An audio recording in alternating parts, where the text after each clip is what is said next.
All right, let's jump into another deep dive. And today we're all about music mixing. Ooh, mixing. Yeah, we're going off of this article in Tape Op magazine, Okay. which is all about, the art of record making. Right, right. And this one is like a backstage pass Yeah. to making music sound awesome, Uh-huh. whether you're, just a music lover or thinking about producing your own stuff. Love it. And the article's got kind of a fun, Okay. almost like rebellious tone. Right? Like they're letting us in on secrets. I like that. So are you ready? I'm ready. Unlock the magic. Absolutely. Tape Op is known for really practical advice, Yeah, often straight from producers and engineers Mhm. who've worked on tons of records. exactly. So very cool. And they're not afraid to challenge conventional wisdom. No, they're not. So, okay, let's jump into this. Okay. The article starts off talking about something they call the mud factor, Mud factor. I like it already. which sounds kind of ominous. Right. Yeah. And it turns out that it's all about this frequency range Okay. between 180 and 350 hertz, Uh-huh. where instruments kind of tend to clash Okay. and create this Right. muddy sound. Gotcha.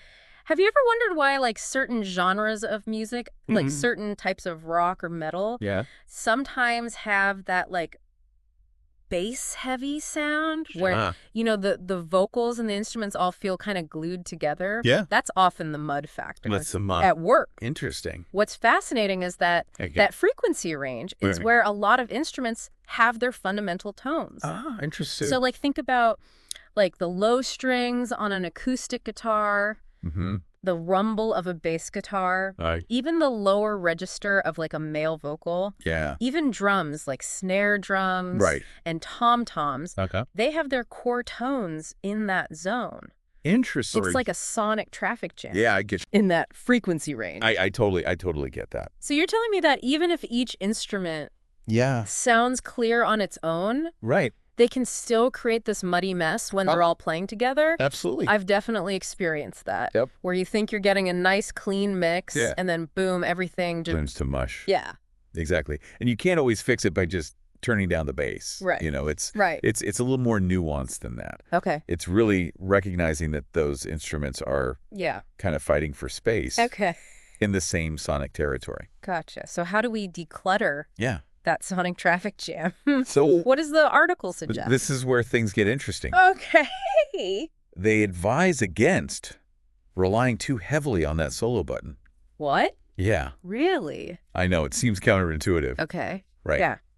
But instead, they advocate for mixing in mono. Mixing in mono. Isn't that like black and white TV? I know it sounds old school, Yeah. right? Yeah. But think about it. Okay. When you're forced to make a mix sound good in mono, Mm-hmm. you can't use panning to create that separation. Yeah. You have to be so intentional about your EQ and arrangement. Right. It's like building something with a solid foundation Okay. as opposed to, Yeah. taking a shortcut. So by starting in mono, you're training your ears to hear the core balance Plant of that. the instruments Right. without relying on the Yeah. stereo tricks. You got it. So it could lead to a much cleaner, Absolutely. more impactful mix. Yeah. I can see how that would work. And you know what's really cool? This mono mixing technique Yeah. was crucial in the early days of rock and roll. Oh, really? Think about those classic recordings from the 50s and 60s. Yeah. They were often mixed in mono because okay. that's how people were listening to music back then Oh, wow. on their little radios. Yeah. And even though we have stereo now, Mm-hmm. those mono mixes still sound fantastic because the Right. fundamental elements were so well balanced. Wow. That puts things in perspective. So this Yeah. isn't just some random trick. It's a time-tested Totally. technique that has shaped the sound of popular music. Absolutely. I never thought about it that way. Yeah. This is making me rethink my whole Yeah. approach to mixing. It's all about perspective. Yeah. That's the beauty of deep dives like this, Totally. It challenges our assumptions, Yeah. opens us up to Yeah. new possibilities. I love it. And speaking of challenging assumptions, Okay. the article has this really clever trick for dealing with sibilance on vocals. Oh, okay. Let's Oh, dive into that. Right. Yeah. Now, I know sibilance is that harsh S sound Yeah. that can sometimes jump out in recordings. Right. But what's their secret weapon? So they suggest de-essing the vocals before applying reverb. So imagine you have a vocal track Mm-hmm. with some strong sibilance. Right. Now, when you add reverb to that, Yeah. those S sounds Yeah. get amplified Okay. and can create this really unpleasant, almost whistly effect. Oh, yeah. It's like someone's whispering secrets in your ear, Yeah. but with a mouthful of static. Yeah, I've heard that. You've heard that. Yeah, and it can It can ruin a track. totally ruin a perfectly good vocal. Right. Totally. So the trick here is to split your vocal track Okay. into 2 channels. Okay. One is your main vocal that goes into the mix as usual. Mm-hmm. The other is a copy that gets heavily de-essed. Okay. And then here's the key. Okay. You send only the heavily de-essed copy to the reverb. So the reverb itself Yeah. is being created from a cleaner source. cleaner source. That's really clever. Right. I never would have thought of that. I know. But how practical is that for someone with a home studio setup? It's actually easier than you think. Yeah. Most digital audio workstations Okay. have all the tools you need Okay. to split tracks and apply effects. Oh, cool. Yeah, you don't need a fancy studio to get these results. This is making me want to go fire up my DAW right I now. know, right? And try this out. I'm starting to see how Yeah. these little details can make a huge difference in Yeah. the final mix. Huge. But- So they also had this technique called ghost gating the snare, Okay, so how do you... which is all about achieving Yeah. a super clean and controlled Okay. snare reverb, Right. which can be tricky because Okay. snare drums have so much sonic information going on. You Uh-huh. got the hit itself, Mhm. the ringing of the snare wires, Yeah. all that stuff. So how do you ghost gate a snare? So it's similar in concept to the de-essing trick we just talked about. Okay. We're essentially isolating the sound of the snare hit that gets sent to the reverb. You start by splitting the snare track into 2 channels, Okay. just like we did with the vocals. Okay. One channel is your main snare, the one that stays in the mix. Mhm. The other channel is a copy that gets heavily gated. Gotcha. Okay, so far so good. So then what happens? So then you send that gated snare track to the reverb. Oh. But here's the twist.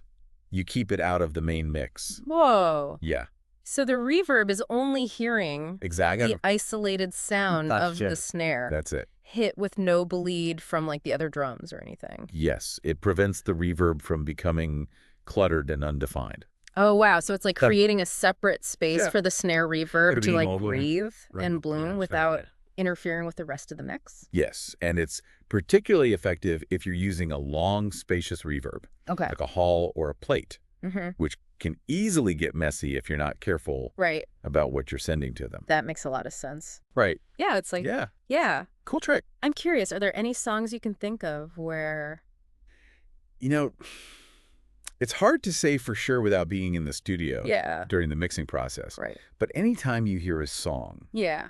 with a really clean, punchy snare Okay. that sits beautifully in a lush, expansive reverb, Mm-hmm.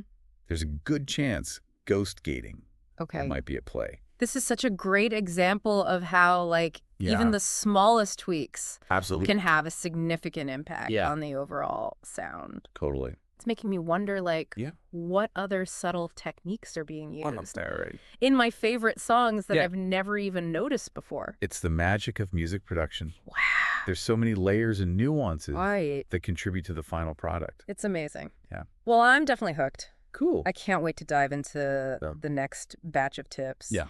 But before we do that, Okay. let's recap what we've learned so far. All right. We've tackled the dreaded mud factor. Yes. Uncovered the power of mono mixing, Huh. discovered the art of de-essing vocals Right. before reverb, and even learned how to ghost gate a snare drum. Yes. And this is just the beginning. This is just the beginning. Join us in part 2 as we continue our deep dive Awesome. into the world of unconventional mixing wisdom. Love it.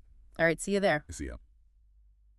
Welcome back to our deep dive into the world of music mixing. We're picking up right where we left off, exploring some of those unconventional tips and tricks from that awesome Tape Op article. That last tip about ghost gating the snare really got me thinking about how much detail goes into crafting a professional sounding mix. It's like there's this whole secret language of audio techniques happening behind the scenes. Yeah, it's true.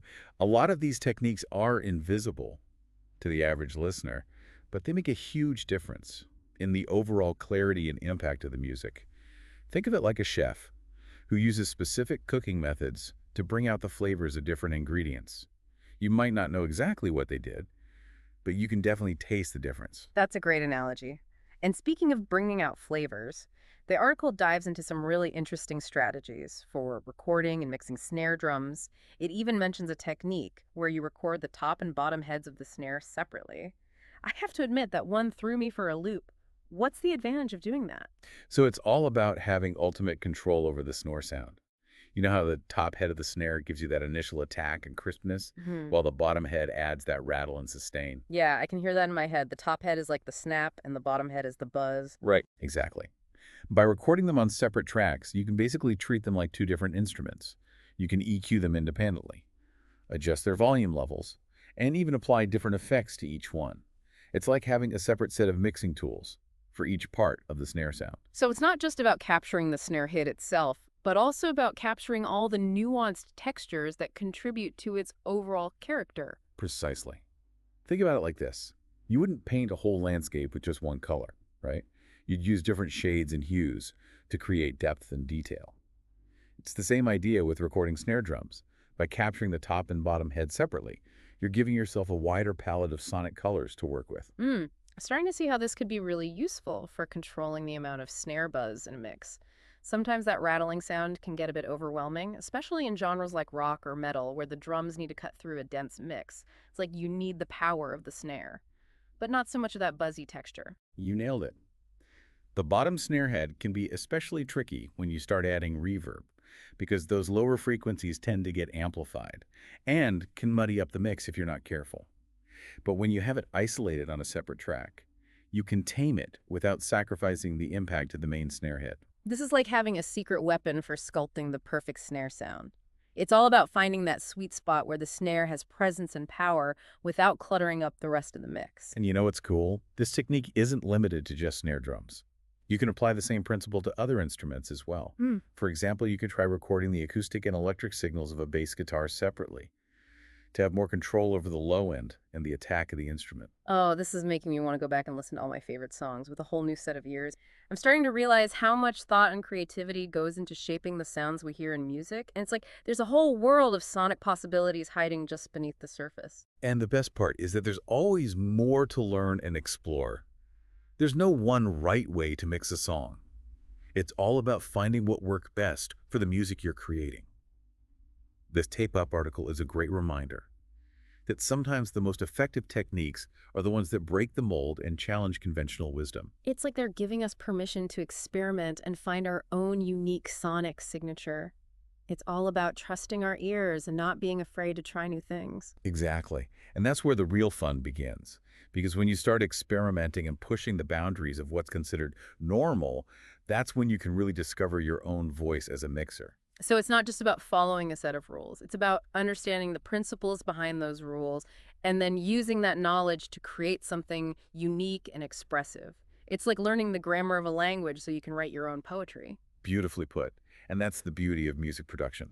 It's a blend of technical skill and artistic expression. And the more you learn about the technical side of things, the more freedom you have to express yourself creatively. Okay, so we've tackled the mud factor, explored mono mixing, de-essed those sibilant vocals, ghost gated the snare. And now we're diving into the art of multi-track recording to capture every sonic nuance. What else does this article have in store for us? I'm on the edge of my seat.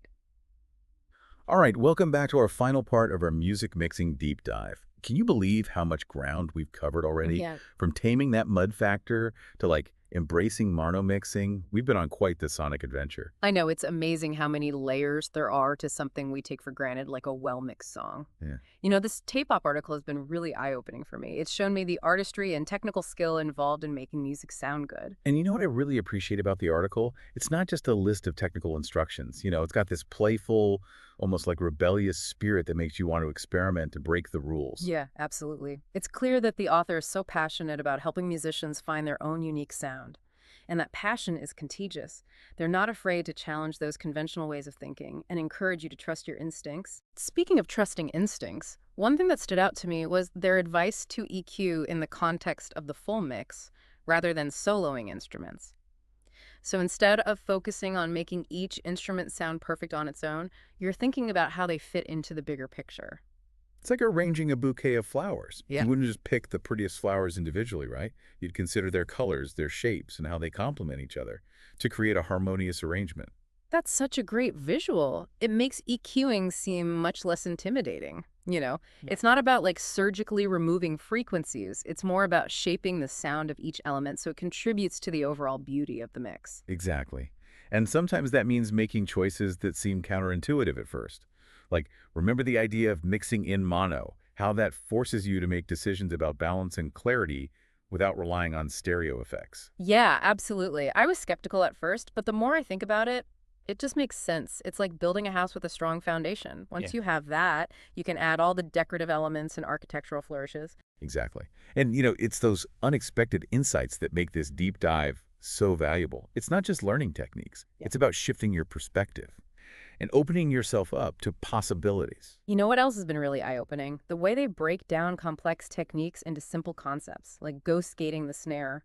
It sounds complicated, but it's just about isolating the sound that's going to the reverb so it doesn't get muddy. Yeah, it's like using a spotlight to highlight a specific element on stage. Yeah, You're not getting rid of everything else. You're just drawing attention to the one you want the audience to focus on. that's a perfect analogy. And it makes me realize that a lot of mixing techniques are about being intentional with your choices. Mhm. You're not randomly tweaking knobs. You're making decisions based on what you want the listener to hear. And that's what separates a good mix from a great mix. Hmm. It's the attention to detail, the understanding of how sounds interact, and the ability to create a sonic experience that really engages the listener.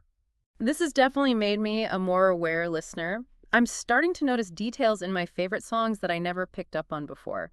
It's like I have this secret decoder ring for unlocking the magic of music production. And that's a great takeaway from all this, isn't it? It's not just about learning tricks, it's about deepening your appreciation for the art form and discovering the hidden world of sonic creativity that exists in every song. Well said. This has been such an insightful journey. And, I'm feeling inspired to dust off my recording gear and experiment with some of these techniques. Who knows? Maybe I'll discover some of my own unconventional mixing secrets.